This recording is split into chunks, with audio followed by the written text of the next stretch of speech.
Alright guys, welcome back to my channel.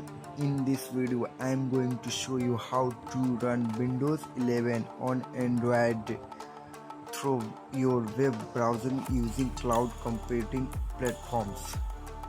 So without wasting any time, let's get started. So first of all, open your Chrome browser and search app on fly.